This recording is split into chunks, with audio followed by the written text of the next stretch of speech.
dedicator this morning, I almost said this evening, is Scott. He is from Naples, Florida. He's been in Arizona since 2014. He's married to his wife, Shelly. Happy anniversary, 16 years, I just saw, and has 11-year-old triplets and a 20-year-old daughter in Florida. He's the owner of 2 farmers insurance agencies, one here in Fountain Hills and one in Wickenburg. Before coming to Arizona, Scott was the CFO and GM for the Catholic Church in Southwest Florida and handled all of their risk management. Scott has over 26 years of experience in risk management. Put your hands together for Scott Schlossberg.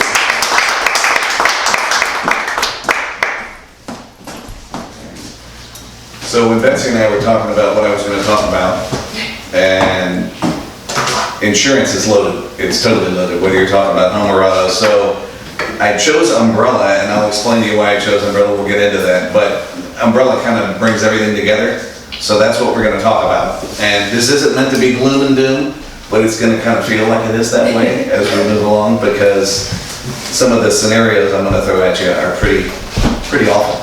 So let me start by asking you, how many, just off the top of your head, how many personal injury attorneys can you name off the top of your head? Oh. I mean, just throw them out there. 2. Just from the advertisement. Yeah, yes, yeah. Sweet James. Sweet James. Yeah, the husband and wife law team. Hastings and Hastings, the Law Tiger. I mean, it's unbelievable. And this morning, I was just thinking, so I just did a quick Google in there this morning, and Googled personal injury attorneys in the Valley, and none of them even came. I mean, there are so many. So that's going to kind of be what we're going to focus on, because they're there for a reason. I don't know who, everybody probably watched the Super Bowl. Did you watch the Super Bowl? Yeah. Mm-hmm. Did you see who had spots on the Super Bowl? Lerner and Rowe had a spot. Husband and wife law team had a spot. Think about what those cost. And I'm doing the math in my head. I'm very analytical as well, and it was frightening. So that said, you should have, in my little, I'm the last one, you should have this pretty picture with an umbrella. And the one that says extra protection when you need it the most. Does everybody know what an umbrella is? A personal umbrella? Do you have that? This one? We did not get that. It fills. Yes, you did. It's the second page of this. It fills in the gaps. Right? It's basically, it is an umbrella. It's an umbrella that covers all of your assets. So it covers your home, it covers your auto, it covers libel, slander, and it's strictly liability. So, right here, personal office protection for you and your family against large, potentially devastating liability claims or judgments. It's called an umbrella because it covers your home, auto, and rental policies, which we'll get into in a second. But these are just some scenarios on this sheet, and they're kind of, and we're gonna go deep into this. But a guest has an accident around your pool that requires surgery. How many people have pools here? How many people have guests over to your pool? Never. Same thing. And you know what? They're your friends until they're not your friends, and that's kind of how this plays. You're burning leaves. You cause a fire that damages your neighbor's home. You crash your boat into another boat. Again, the umbrella covers your boat as well. So you have base liability, and then you have an umbrella. Your teen driver hits a pedestrian. Broken step at your house. Your dog bites. That's a big one. Dog bites. Strangely, we insure Rottweilers and pit bulls. Anyway, and then the last one, the libel slander, you post a negative online review that results in an alleged defamation lawsuit. That umbrella, believe it or not, will cover that as well. So, the umbrella, they're in increments of $1 million, and again, they cover all of your assets. And Don talked about building assets, Mark talked about building assets, I'm talking about the need for an umbrella to make sure you retain those assets, because Lerner and Rowe, Hastings and Hastings would want nothing more than to take those from you. In Arizona, they could take your home. They could take, believe it or not, it's very archaic, they could take your livestock. They could take a lot of things. When I say they, the attorneys, and they become craftier every year. It's crazy. So where before, if they were qualified funds, they were off limits. If they were in a trust, they were off limits. Not anymore. They can get them. So it's imperative you have an umbrella. So I'll start just talking about auto briefly. So does everybody understand your auto coverage? And I know the answer is technically no, but you have limits, bodily injury limits. Everybody has them. They may say 100, 300, they may say 250,000, 500. They may say 500,000, 500,000. But that's your base liability limits, and it's amazing, on a daily basis, I meet with what I think are some pretty educated people. They have no clue what I'm talking about. Sometimes they don't know what an umbrella is. But they come into my office and they have auto coverage limits of 100,000, 300,000, 100,000, which means that's 100,000 per person, assuming they're out there driving around and injure somebody. $100,000 to cover those injuries, $300,000 aggregate, so you can injure 3 people for $100,000 each, and then $100,000 in property damage. And some of them don't even have that in property damage. So where does that leave you? It leaves you as naked as you could ever imagine being, because you're basically on the hook. So the umbrella, now they've changed the rules. The umbrella, the base limits to have an umbrella are 250,000, 500,000 as far as liability goes to have an umbrella. Once those base limits are exhausted, then the umbrella kicks in. And then this would be, if you have a spouse or if you're saying whatever, it would be a conversation you'd have to have with yourself based on your assets. How much do I think I need in the way of an umbrella? And again, I have people come in that have no umbrella, which is shocking, and I also have people that have tremendous assets and have $1 million umbrella. And they're like, well, if I have a bigger umbrella, they're gonna sue me for more. Well, that's technically not the way it works. But once those, I use Fountain Hills as a great example. Fountain Hills, we live in a bubble, and I think we all know that. Rio Verde as well, there's not a lot going on. Although I did have a great experience with my daughter when she was 15. When I was teaching her to drive, she totaled my car right at Fountain Hills Bowl, right in front of Safeway, and ran into the back of somebody totally at fault, and they were fine. They got out of the car, they saw my 15-year-old daughter get out of the driver's seat, and they were as nice as they could be until they left, and the next day, the lawsuit was filed. So that's the way it works. If somebody sees an opportunity, they're gonna take it. You don't need to be at fault. You don't need to be anything. All they have to do is have a decent claim, go to one of these attorneys, and they're most likely gonna take your case if they see there's an opportunity there. So what? So the valley? Okay, so we talked about Fountain Hills. Let's talk about the valley. So you're driving around, you've left Fountain Hills, now you're on the 202. That's where it goes on. The 60, the 202, the 101. Whenever you're out of your little bubble here, that's where the problems happen. And again, it doesn't need to be your fault. It kind of is what it is. Same thing, we'll swing back to the home. You have somebody over to your home, you're having a party, you have a pool party, they get injured, they were your friends, they see an opportunity, they file a lawsuit, they're not your friends anymore. And farmers will, I'm using farmers because that's who I represent. I don't care who you get your umbrella with, just get an umbrella. But it's a layer of protection that, well, I'm gonna give you an example. Perfect example. Okay, so I had a client when I first purchased my agency, client in Mesa, that's where my agency was. He had very low limits. He had 30-60 limits, which used to be typical way back in the day. I bought my agency from a guy that retired. I called him to try to do a review. He was busy hunting. I called him to do a review. He was busy hiking. And I called him numerous times. In the interim, he got into an accident, injured somebody, but did not really injure somebody. And basically, I was getting calls from farmers saying, why have you not done a review with this guy? And thank God I'm not the best documenter. But thank God I had documented that I did reach out to him to try to do a review. So he had hired an attorney, they filed the lawsuit. I had to have this gentleman who had a home in Mesa, he was an engineer, had a vacation home up north, had tremendous assets. He had to come into my office with his wife, sit down and disclose all their assets with me on a Zoom call with an attorney.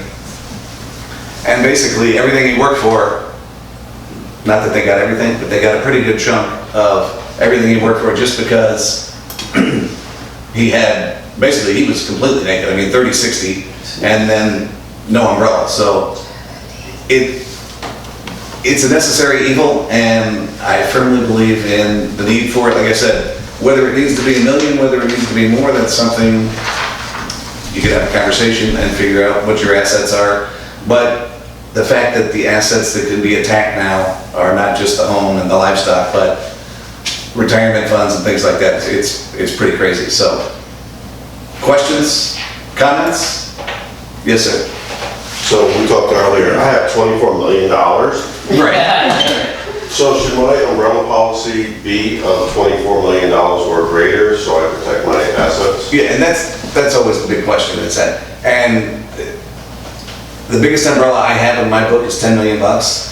But generally the judgments, I've got a sheet and it's old as well, I think it's from 2014. But the average judgment is always less than $1 million. But if you go through these scenarios on here, I mean, who's to say? So, but generally the average judgment is less than $1 million bucks. So you do the math, I guess. But when I say they can sue you, and assuming they don't get enough when they sue you, then they can also garnish your wages moving forward. So there's that, which is kind of nice as well. So is it a ratio between what your assets are and what the umbrella should be? Should your umbrella be half your assets or the same as your assets? Is there not a number? I generally don't have a good answer for that. Yeah. Like I said, the guy that's got a $10 million umbrella, he's got tremendous assets, but I mean, he's got $50 million, he's not gonna have a $50 million umbrella. So yeah, it would be some type of ratio.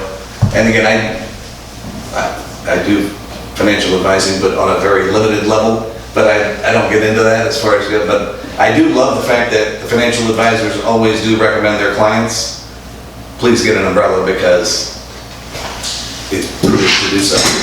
And it's not expensive. Incredibly inexpensive, yeah. And I will say, the one comment, if you look at the theme on this Unlucky 7 sheet, the theme there is kids. And I'm telling you, that's where it happens and that's what they're looking for. So again, a lot of you guys have greater assets than me. I've got an umbrella and I've got a teen driver. You're gonna have one, you're gonna have one. Well, I think you already do. And they are expensive. When the kids are on there, not $500-600 bucks, but man, is that money well spent, because those are the ones that are gonna do all this. Yes, sir. So I'm insurance poor. I think I have every type of insurance out there. But one of the areas I feel like is a blind spot is my 16-year-old son is very entrepreneurial. So he's cleaning cars, he's cleaning offices, he's cleaning churches. That seems like a blind spot for me. Any advice on what do you do? I mean, are you totally uncovered with a minor that is working? Or are there things I can do to protect my assets from him? Yeah, so does he just cleaned my office, by the way, did a tremendous job. But is he set up as an LLC or no? Not yet. That he needs to do that, otherwise he's gonna be completely attached to you. Yeah. And just full saying. disclosure there. But can a minor establish an LLC? How, He's 16. You have to be 18, or is it 16? I think so. I don't think it is. So I've asked, okay. I don't know the answer to that, but that's the way to do it. Otherwise, like I said, the kids are attached regardless, they're attached to you. So the need for an umbrella is even more apparent with the kids. And like I said, these stories are just crazy. You can't even make them up, but they happen. And yes, ma'am. I'm looking at this story where the 28-year-old dives into a pool and somehow he gets $10 million. Like, I mean, where's his responsibility? There isn't any. Exactly. 60% to the homeowner and 40% to the pool The pool manufacturer. That's Because our, some idiot dives into a pool. Is it a pool of money? He had a good attorney.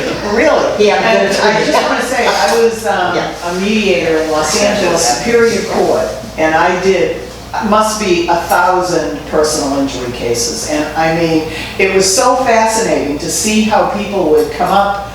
Soft tissue damage was always a big one because you can't prove that. It's like whiplash. Right. And so I really learned a lot, and about 85–90% of these cases get settled. I mean, I'm there at the 11th hour. They've, spent 3 years in the court system, and then finally the mediator comes in. And I just want to say for the record, Mercury Insurance was like getting blood from a stone. I mean, I really negotiated with them trying to get a settlement, and they just didn't want to pay out. So that was typical. It was the insurance company lawyer, and then the plaintiff's lawyer, and then I was in the middle trying to get it all That's settled. awesome. Yes, ma'am. So I have a question that kind of speaks to Dawn's about Isaiah. So even if you don't have a youth who has their own business, but what about your own business? So something happens business related, can they still go after you personally?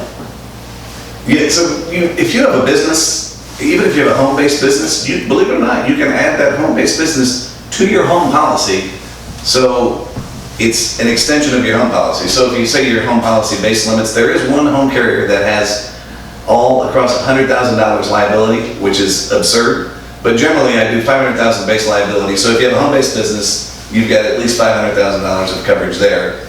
And then, but if you have a true business that's a business, you should have a BOP, which is a business owner's policy, which has general liability at $1 million, $2 million aggregate. And then if you need an umbrella, which depending on the size of your business, you certainly may need an umbrella, and then you can do a commercial umbrella up to X amount of millions of dollars. But if it's a business, it's attached to the business, but otherwise it's attached to you and your home. And so if something were to happen for your business and you were to exhaust that, could they then go after personal? And that's a great question, and I would say the answer is probably yes, because they can do anything now. I mean, it's amazing what they're able to get now, Right. or go after, where before it was off limits. It's crazy. Yes, sir. A quick Google search, of course it's all true. While there are laws governing LLC formation and organizer age, there is nothing stopping minors from owning LLCs in their state. Oh, There you go. good. So, and again, the cost is minimal, so he should And worth definitely do it. it. And worth Yeah. it. Especially considering he's growing. There's no stopping him. I mean, he's just. Well, good for you as a parent, I mean, that's wonderful. Amazing. Anybody else? He's not- Anything? Other questions? How about, oh, go ahead. You know, when Bridget and I moved to Arizona, I was shocked to learn what you taught me, that where we used to live in Minnesota, if you got into a car accident and whatever, they could never take your house. In Arizona, they can. And that was so. Yeah, primary residence. For us. Makes you feel good. I live here. Yeah. I'll be calling you. Okay. Thank you. All right. Well, thank you all. Thank you to our educators for taking the time to not only present today, but to prepare and lead up to today. You know, it's, people think things just happen. You know, a lot of preparation goes into these things. So we thank you very much for your education and your expertise. It goes to show that, we always say this here in our small town here in Fountain Hills, you don't have to leave Fountain Hills to have experts right here in town, and you guys have proved that this morning. Any other questions for the 4 educators before we close this morning? Going once, going twice? Do we have another drawing? We do. Well, Jeff got the last one you didn't pick, did you? Alice or Cecil? Puzzle, please. What's the puzzle? Good choice. And please leave the feedback form. Oh, yeah. Yes, yes. Work on that one. And actually, even the educators, if you could fill out the feedback form for even the program as a whole, as we move forward. And as we mentioned before, this will be released on YouTube and on our social media in about a week to 10 days. Right, Chuck? Week to 10 days. We're gonna release one per week is what we did before, and it was very successful. So each educator will get their own segment released about a week apart, and I'll make sure to tag everyone so that you all have that. But again, thank you all for being here. Chuck and I have lots of good breakfast snacks, unless you want to have one before you leave, and have a wonderful, wonderful day. Well, thank you for the opportunity. This is wonderful. You get the feedback cards.